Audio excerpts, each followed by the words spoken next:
დაცული ტერიტორიების სააგენტომ პრომეთეს მღვიმის პირველად აღმომჩენს საიუბილეო თარიღი მიულოცა ჯუმბერ ჯიშკარიან სააგენტოს თანამშრომლებმა სამახსოვრო სიგელიც გადაცეს. სოფელ ყუმის თავში მღვიმე 1994 წელს სპელეოლოგთა ექსპედიციამ აღმოაჩინა, მათ 90 სანტიმეტრის სიგანის ხროლით შეაღწიეს მღვიმეში და კარსტული დარბაზები შეისწავლეს.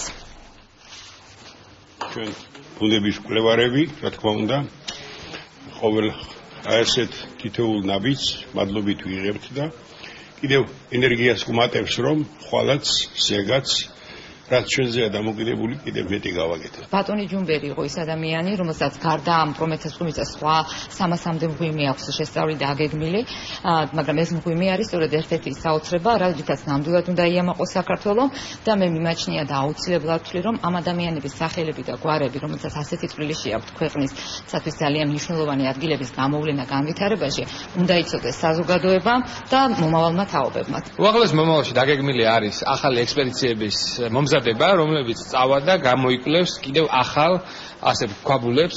ჩვენ გვყავს ბატონი ჯუმბერის მიერ აღზრდილი ხალხი, რომელსაც აქვს საკმაოდ კაი გამოცდილება. ერთ-ერთი მათგანი სხვათა შორის გუშინ მქონდა ამაზე საუბარი და ჩვენ უკვე მოვილაპარაკეთ, რომ დაიგეგმება რაღაც ნოემბერ-დეკემბრის პერიოდში ახალი ექსპედიცია და ჩვენ იმედი გვაქვს პრომეთის მსგავსი გამოქვაბულები კიდევ აღმოჩნდება საქართველოში.